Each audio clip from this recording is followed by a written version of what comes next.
there, Postal here. So today we're looking at the I-220, Tier 7 on the MiG line, and one of the three different light fighter lines that are available on the USSR tech trees. So looking at the tech tree, I've gone down the Yak line, absolutely love it, recommend it highly for any beginners to the game, just because it's got the perfect amount of maneuverability that you'd want in the beginning when you first start playing the game, and they do have pretty strong guns as you go down the line. But that's a different video. I've already posted that a while ago. Yesterday I posted a video about the Lavochkin line. I was highly surprised by this particular line, but very strong so far, at least at Tier 6 that I've got. Very strong, and I'm excited, really quite excited to continue down that line. But again, we're headed back to the MiG line right now, and taking a look at this line, overall it's kind of known for its relatively high altitude, relatively decent airspeed, pretty strong guns. But the I-220 is, I don't want to say revered, but it's highly recommended by everybody I've run into. The Tier 6 right before it, the I-210, is universally despised. And so I kind of assumed that, part of me assumed anyway, that so many people liked the 220 because the I-210 was so lame. I agree, the 210 wasn't the worst plane in the world, but it certainly was not a keeper, and was glad to be done with that particular plane. I wasn't in a rush to get the 220 though. And March of Nations came, and I thought, well, let's get the 220. It's on discount once it's USSR week. And I've thoroughly enjoyed this particular plane since I've gotten it. So a quick look at the particular plane here. It has 420mm guns, and in my opinion, that's really what sets this particular plane apart. The guns are hub-mounted, so you're able to really focus your fire down. And unlike so many other Tier 7 planes, it has 4 of these 20 mils. Even the Spitfires at this particular level only have 2 of the 20 mils. Same with the A7M is the only other plane that has 4 of the 20 mil guns. Difference is these are on the wings, while these are hub mounted. So let's go ahead and compare this particular plane to what I consider its closest competitor, so to speak, or most closely represented in the game as far as playstyle is concerned.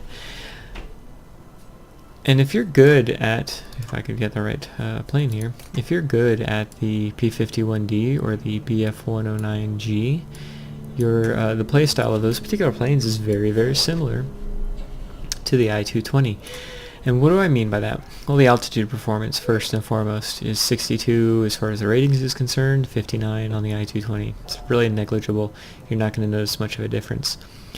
And I think where the I-220 stands out is when you're just looking at the metrics, the stats, the information, nothing stands out about it. That's why I wasn't really excited to go down the MiG line to begin with. But in practice, this particular plane really stands out, and we'll go over that in just a second. Maneuverability. You'll notice it comes right in between the P51D, which is the least maneuverable of the light fighters at Tier 7. It's just barely better than that, and just barely less than the BF109G. So right in between on the maneuverability. The airspeed, well, it's kind of in between again. The airspeed for the P51D, once it's fully upgraded, is actually about, I think it's 55 or 56. The airspeed for the I-220 is 53, so it's actually a little bit less, but you're not going to notice that in-game. Survivability is basically the same, although it's technically just a little bit less. But where you're going to notice the biggest difference is the guns. And it's not just the saying, oh, 22 is higher than 16, which is higher than, I think this is right around 16 as well. It's the gun types. P51D has 6 wing-mounted 12.7mm guns. Almost nobody likes those particular guns, and unfortunately they're basically the same guns all the way up to Tier 10. I don't mind them. I actually enjoy the playstyle of that. Once it gets to Tier 9 and Tier 10, it's a little bit more manageable. What throws it off, though, is that they're on the wings, and you're not able to focus that fire, those little pea shooters.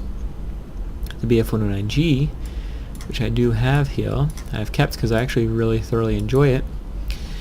Has a 30 mil cannon, hub mounted. Great. But it's got two 12.7 mil guns, or they might be 13 mil guns. And that's all, those 3 guns. These don't really do much damage. They take out low hit point planes, and this does a decent amount of damage, but there's only 1 gun. And so the BF-109G, P-51D aren't necessarily on anybody's list of, must-have planes. The I-220 is. Well, why is the I-220 such a popular plane at Tier 7? It's because of these guns. There's 4 of them, they're hub-mounted, they're 20 mils, they will tear up what you want it to tear up. They're good at taking out equal tier planes of any kind. Bombers, heavy fighters, ground pounders, it doesn't matter. These guns will take it out. It's even reasonably good at taking out higher tiered heavies, not so much ground pounders. An IL-20 is a tank and can be pretty difficult to take out even for a tier 8 plane. But this can still do damage to those. And so if you're good at playing the 109G and the P-51D, you're really going to enjoy the I-220. And maybe even like it more than those 2 particular planes. There are some shortcomings as far as the plane is concerned. Obviously, its maneuverability, it really kind of can put it into a bind if you're matched up against those higher maneuverable light fighters. You need to play with the same tactic that you would a BF-109G or a P-51D. Be an energy fighter in that kind of situation. Use your speed to hit those planes and continue on. The difference is going to be with the I-220.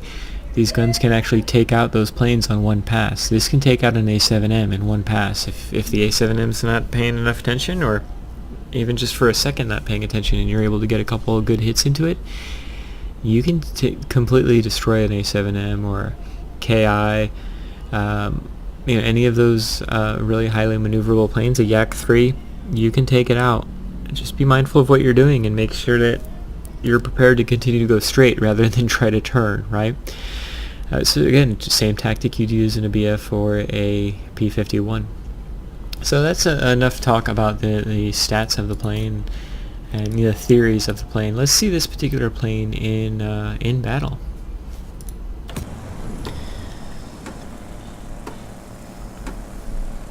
Alright, what are we running into? Tier 7 match.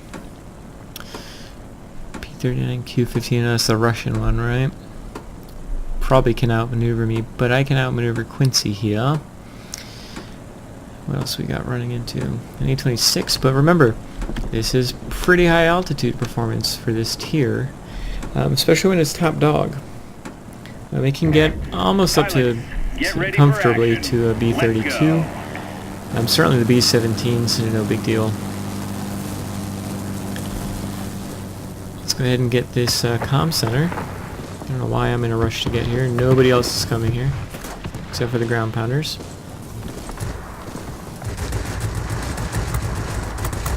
Go ahead and take out this little guy. What? Nothing. But you can see concentration of firepower is pretty significant. Now, obviously we're just going against light fighters, but we'll take a look at it later, as I'm sure I'm going to run into something with some more armor. It's very good at taking out bombers and heavy fighters, for that matter. I've gotten behind 262s, and if they, for whatever reason, because they're bots, try to, maneuver, I can stick with them, and this will eventually take one of those out. Again, these guns are as strong as any at this tier when it comes to fighters. The bomber's going away from me. I don't have time for that. Let's go ahead and get this mosquito.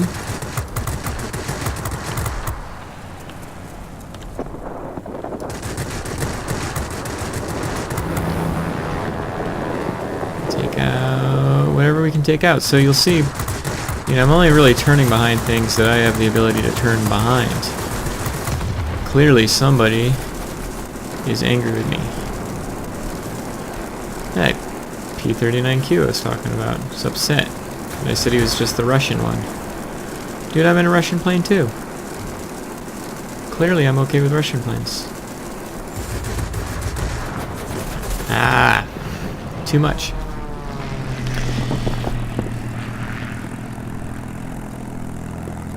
Let's go ahead and... well, they got the center, unfortunately, because I died. Hopefully I'll be able to pop in while that bomber's coming near the spawn area.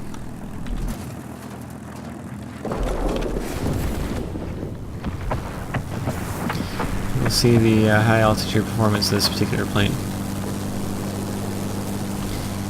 The Mosquito's tearing them up pretty good. But I'd be willing to bet that this gun's on par with what the Mosquito's got.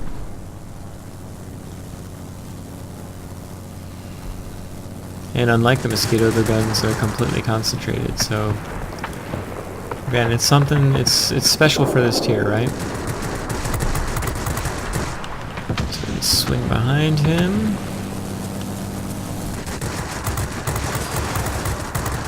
Yeah, and like you would in a BF-109G or a P-51D, you know, you're not going to be trying to dogfight anybody that you can't stick behind. There's even some multi-rolls that are going to be able to outmaneuver you. You can just see how we're slowly but surely melting this plane down. Can I get him again? Well, let's see here. I guess I got my boost. I'm way down low for this particular plane, so let's go ahead and get up where it likes to be. Get up in that fresh air.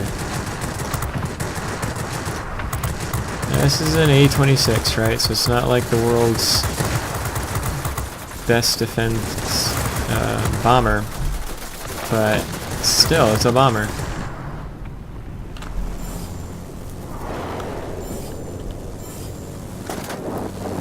Let's go ahead and get to the center.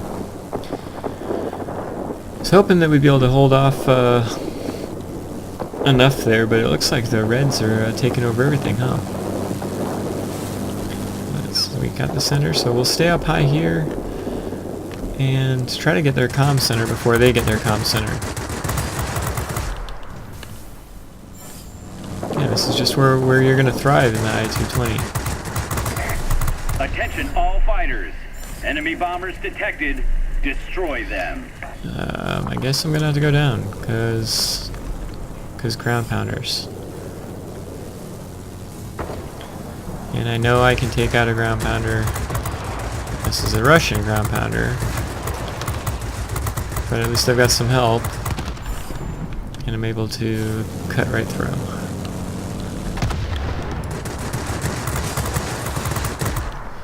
Nope, not chasing him. Don't have time to chase him. Hopefully we've weakened him up enough so that somebody else can get him. But I'm not gonna, my energy needs to be focused on defending the center a little bit more. So let's go ahead and do that.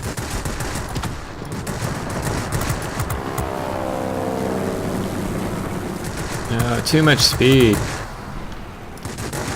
P-47's got to do some amount of speed. You would have thought I would have been something that would have been keeping pace with me, but let's go ahead and let's use that altitude performance again.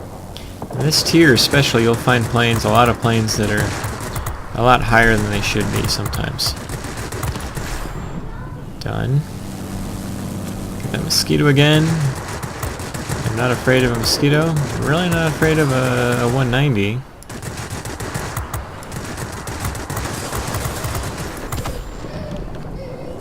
Let's go ahead and see what we can do. Can we get some of these bombers? Hang in there. You'll soon be cut off from support. Boost on up higher. Support will not be available. And this is just, you know, just cutting through everybody here.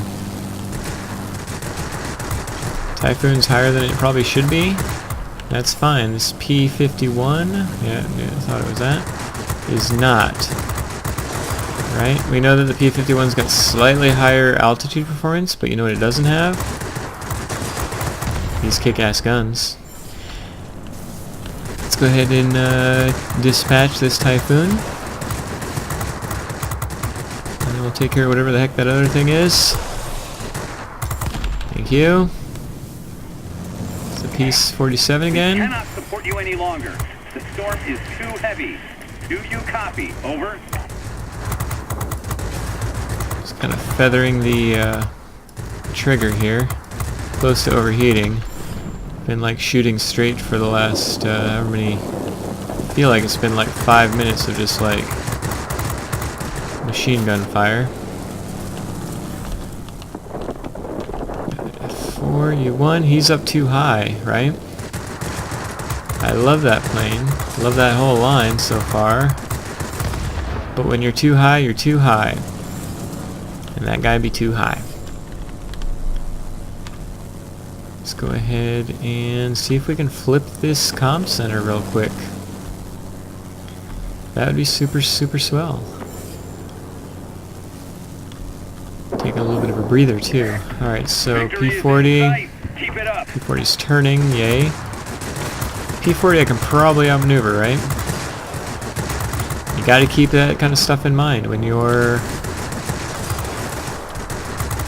in a plane like this. Can I outmaneuver what I'm going against? Because one mistake, and you're dead, right? Air supremacy achieved. Alright, let's go ahead and get Chadwick here.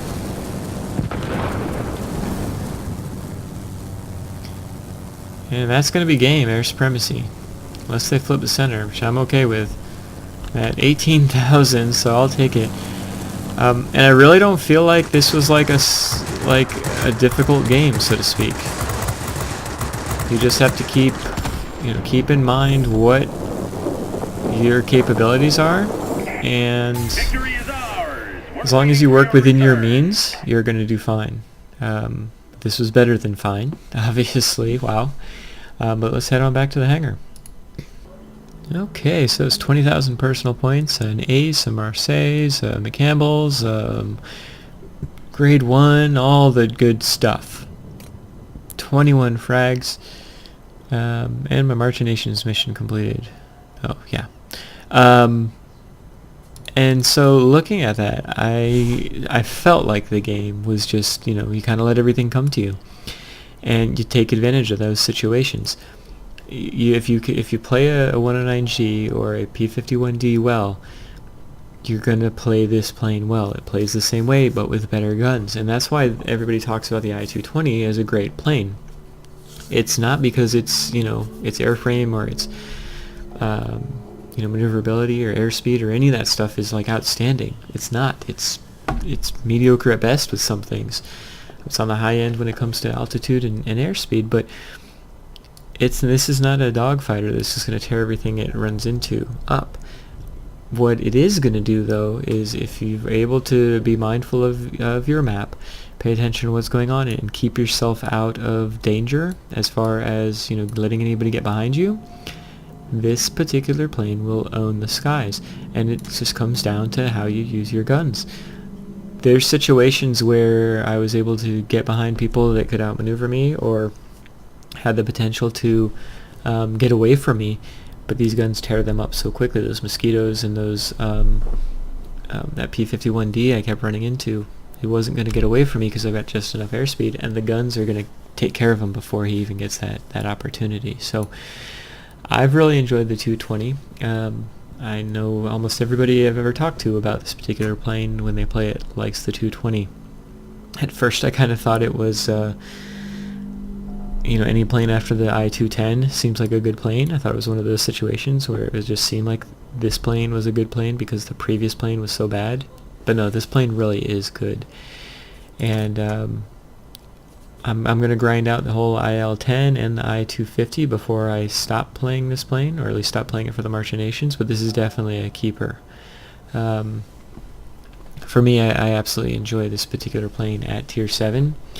It'll probably replace my BF-109G as far as my high altitude, quote unquote high altitude light fighter. I've got the A7M for my low pivot fighter, and I had my BF-109G as the higher altitude fighter. I prefer the BF-109G over the P51D as far as playstyle is concerned, but pretty sure I like the I-220 more than I like the BF-109G.